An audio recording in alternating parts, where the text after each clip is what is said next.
Lagerfeld here, back with another video reaction. And today we're reacting to another video by Chilling Scares. This one is 4 most disturbing moments caught on live stream. Yeah, I'm sure that's not a rare occurrence because when you're live streaming, things are just happening by the second. So there's no editing things out until afterwards. But while it's happening, I'm sure there's been a lot of creepy moments, and I'm sure Chilling Scares has picked out 4 of the most traumatizing. So we'll see which ones they have in this video. Let's go ahead. In December of 2022, the authorities in Northern Ireland came across a bizarre crime scene where the most likely suspect was somehow in 2 places at once. It all started on the 18th of December when Irish YouTuber VoteSaxon07, whose real identity is 33-year-old Stephen McCullen, live-streamed himself playing GTA Vice City. The stream started at around 6 p.m. and Stephen stayed live for about 6 hours, till midnight. The stream itself was quite unremarkable, with Stephen playing the game mostly in silence, broken by his occasional commentary. Unfortunately, while he was streaming comfortably in his home, his 32-year-old girlfriend, Natalie McNally, was going through something downright horrific. Stephen, however, was completely unaware of this and promptly went to sleep after ending the stream. The next day, he woke up to a barrage of calls and messages regarding Natalie. She was apparently at her parents' house the night before to watch the World Cup finale. The match ended at around 6 p.m. and Natalie went back to her home shortly after, which wasn't too far away. She lived alone in Northern Ireland with her 2 cats and a dog. However, the next day, no one could get through to Natalie. She didn't show up to work and wasn't picking up her phone either. At the time, she was also 15 weeks pregnant with Stephen's child. God, no. So when she went silent, her friends and family grew worried, fearing she was facing some health concerns. After learning about her absence and waiting a few hours for a response, Stephen went to her home, which was about 20 minutes away from his home in Lisburn. Unfortunately, he was too late. When Stephen arrived at Natalie's home, the door was wide open. Inside, he found her lifeless on the floor. She had been killed. Detectives from the Major Investigation Team have now launched a murder investigation. Whoever did that, I hope they didn't know that she was pregnant. This follows the results of the post-mortem. I mean, she should have never been killed, but... The 32-year-old died of violent hopefully they death, didn't know that. having been stabbed a number of times, and there are signs of defensive injuries. Post-mortem reports showed that she was killed on the night of December 18th, not long after she came back from her parents' home. However, investigators did not find any evidence of a forced entry into her home. This, combined with the fact that Stephen was the one who reported her death to the police, made him the lead suspect in her murder investigation, and he was arrested shortly after.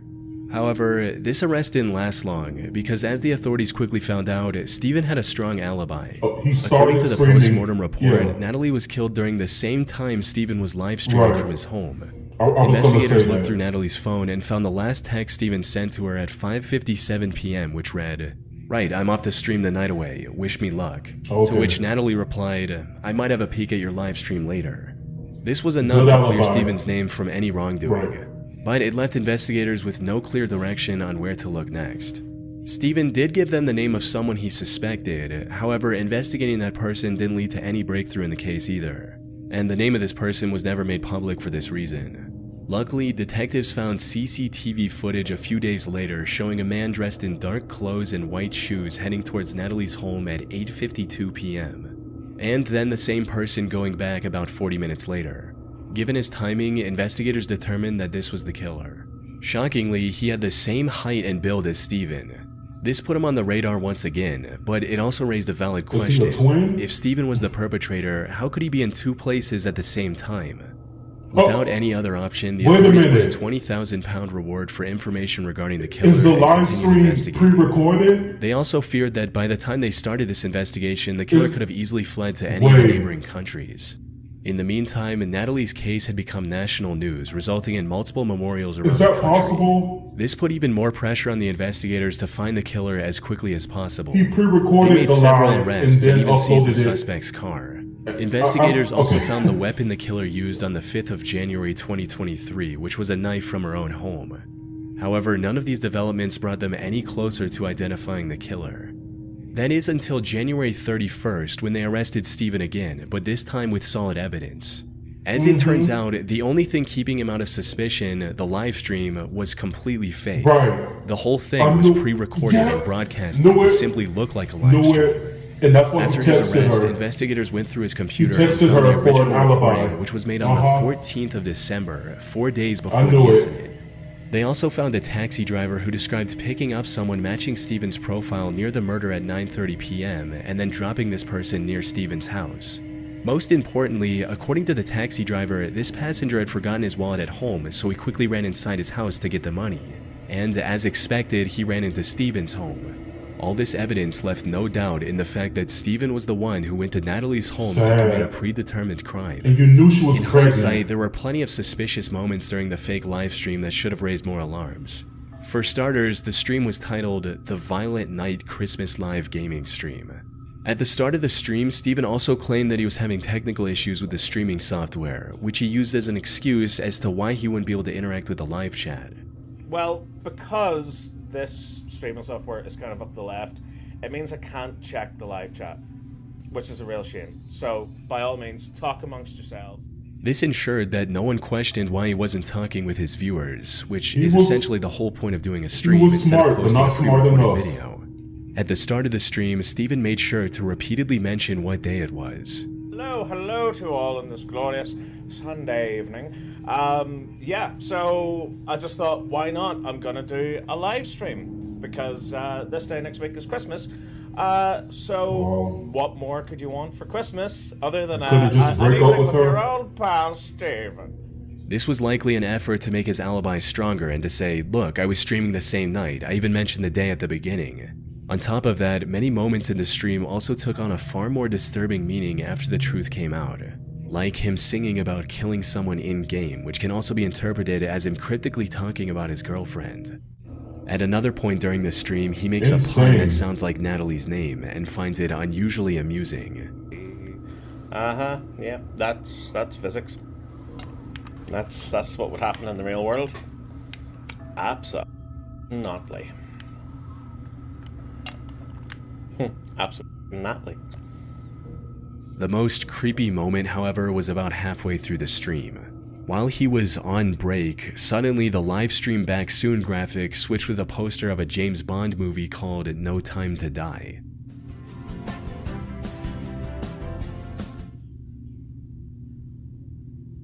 Stephen later claimed that this was an accident. He was happy about it. He accidentally dropped his controller on the keypad, which made the strange graphic come up. Shut up. But since we now know that the live stream was pre-recorded, Stephen deliberately included this graphic at this point during the editing, likely alluding to the crime he was going to commit on that day. This theory becomes even more credible once you consider the fact that this movie poster came up at about 9:15 p.m., which perfectly aligns with the time he was at Natalie's house committing the brutal crime. That said, his clever schemes were derailed and he was charged with murder. He was also refused bail. And at the time of writing, he's awaiting trial on May 6, 2025. Yeah, definitely no bail. Hopefully Natalie and her family can get the justice they deserve. That is sad. On April 4th, 2020, Ernest Wilson went live on Facebook during a house party, without knowing that these were his final moments alive. Ernest was a 24-year-old warehouse worker living in Baltimore, Maryland. The only passion he had in life was for partying, playing board games, and turning them into drinking games. Unfortunately, the 2020 pandemic and the subsequent lockdown closed every public venue he frequented. So he decided to take matters in his own hands and came up with a solid plan. He would rent Airbnbs, host an invite-only party which he referred to as a game night with a fee to cover the expenses, and have a good time with his friends. These parties started off small but quickly grew in numbers as more and more people became aware of them. And on April 3rd, he went onto Facebook to plan another party that weekend, asking, "Should I do game nights again this weekend?" And, "We playing hide and seek at game night tonight?" After receiving enough confirmations, he decided to go ahead with the plans and announced a 2-day game night with free entry for girls and a $5 fee for the guys. Not long after this announcement, he also made a post about bringing uninvited people, stating, "Please don't show up with nobody I didn't personally invite if we didn't discuss it first.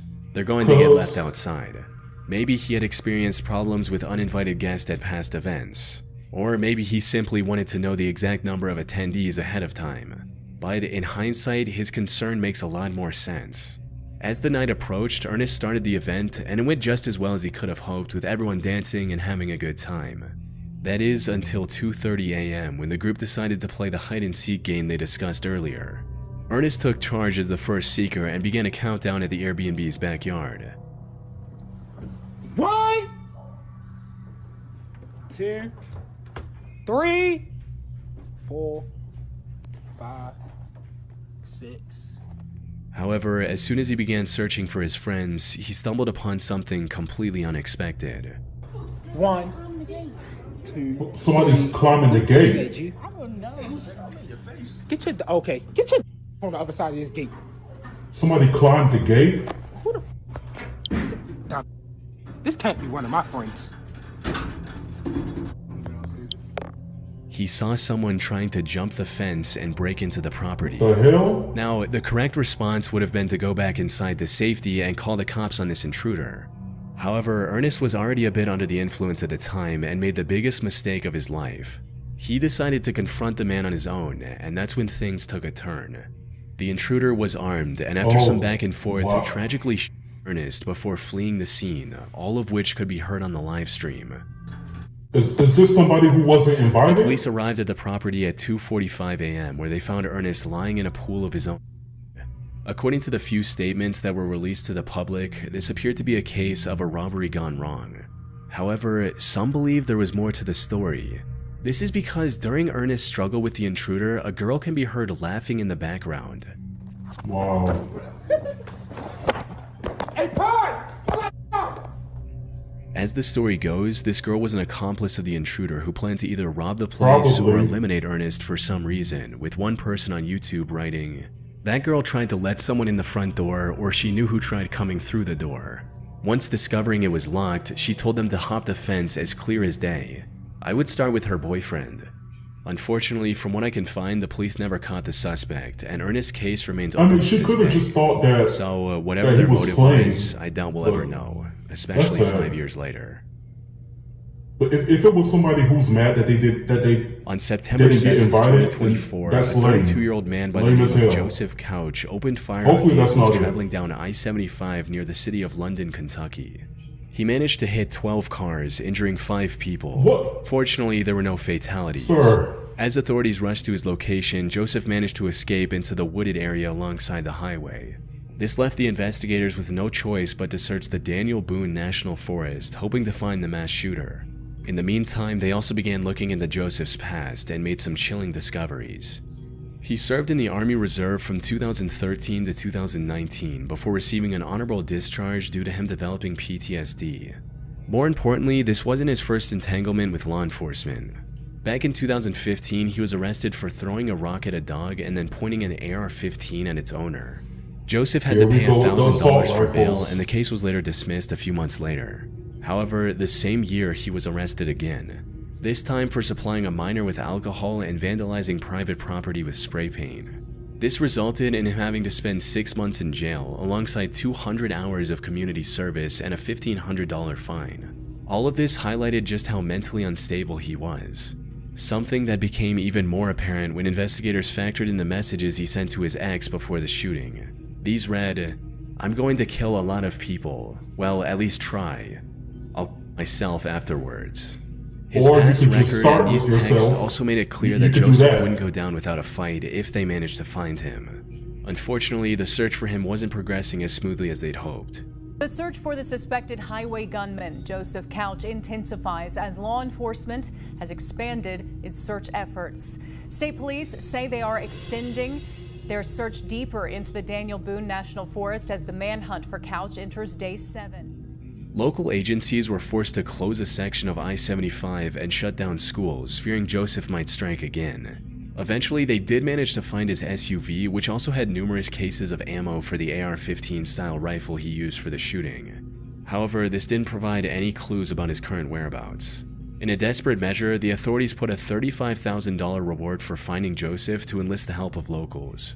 And that's where the McCoy couple entered the picture. Fred McCoy and his wife Sheila operate a museum dedicated to the historic feud between the Hatfield and McCoy families in Kentucky. They also run a small YouTube channel dedicated to this museum called Hatfield McCoy Museum Adventures, where they discuss the various aspects of that feud in greater detail. After hearing about the massive reward, the couple decided to give it a go. They had lived in the area their entire lives and knew the wilderness well. $35,000. That's a sweet little piece of money. Is it worth it though? Looking for him. We're hoping he finds us, but we're going looking for this Couch guy, Joseph Couch. They also decided to live stream their adventure through the Kentucky forest on YouTube, likely to have an instant record of whatever they find. They truly believed they could find him, and luck was on their side, because during one of their live-streamed expeditions, Fred noticed a whole bunch of vultures hovering over the same area, possibly indicating a rotting corpse nearby. The two decided to head towards the vultures, and just 30 minutes later, the McCoys found what they were looking for. He's not. They immediately alerted the authorities, who used DNA testing to confirm the body was indeed Joseph Couch. A later autopsy report also confirmed that he went through with the plan he talked about in his message. After 13 days of searching, the I-75 shooter mystery finally came to a close, ending the manhunt and easing the fear of Joseph still being out there. Well, did they still get the money? On October 28, 2018, a 47-year-old Japanese man named Tetsu Shiohara live-streamed himself climbing Mount Fuji. And what was supposed to be nothing more than a fun stream quickly turned into an avoidable tragedy. You see, Tetsu had been climbing Mount Fuji since 2017 and had already reached the summit many times. However, all of those previous expeditions were during the climbing season, which stretches from July to mid-September. And while it's not an easy task, it's far safer during these months with maintained trails, milder weather, and resting huts along the way that also sell essential supplies like food and oxygen cans. So when Tetsu decided to climb the mountain in late October, it was already covered in thick, slippery snow. And the conditions were far harsher than he could have imagined, with winds reaching up to 60 miles per hour. All of the resting spots on the mountain were also closed for the off-season. But despite this being his first off-season climb, the unfavorable conditions did not deter Tetsu. Of course not. He was determined to reach the summit and make it back in a single day. Unfortunately, the stream didn't get off to a good start, as he forgot to bring essentials like thicker socks to keep his feet warm and crampons to prevent his shoes from slipping. I can't stand the stories where people put themselves in harm's way. How can I possibly feel bad? How? Later, he also commented on how he didn't bring any food with him to avoid making his backpack too heavy. But as the climb continued, not having food became the least of his worries, as he quickly realized the snow that day was deeper than he could have imagined. On his way to the top, he passed several points where the trail had collapsed due to bad weather. About 2 hours into the hike, his viewers started to notice how dangerous things were getting as well, and began urging him to turn back before reaching the summit.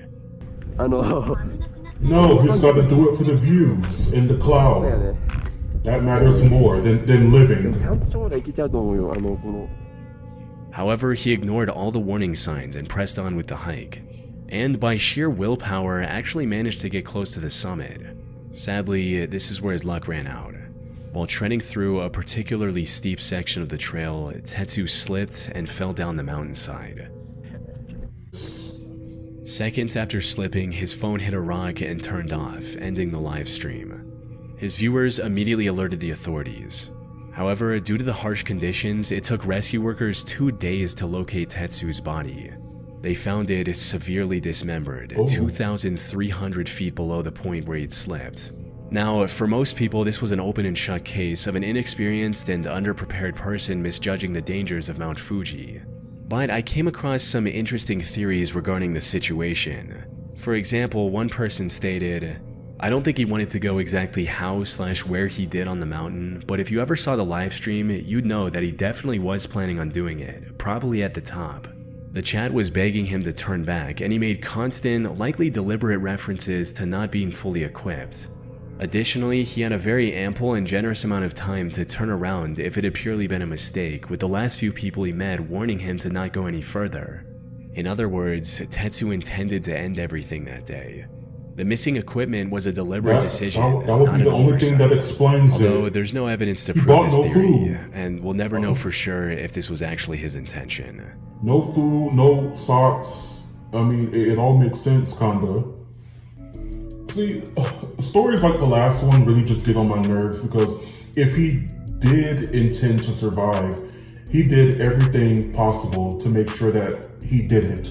Because, I mean, you didn't bring food, you didn't bring the proper socks, you didn't bring, clamp-ons for your shoes so you can stick your feet in the snow and get traction.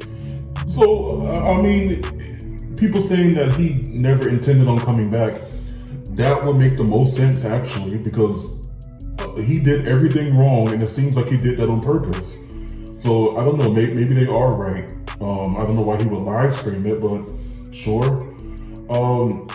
Yeah, in that first story with the live stream, the fake live stream, I pretty much cracked the case on that one because like it makes sense because they couldn't locate anybody in the area that looked like her boyfriend.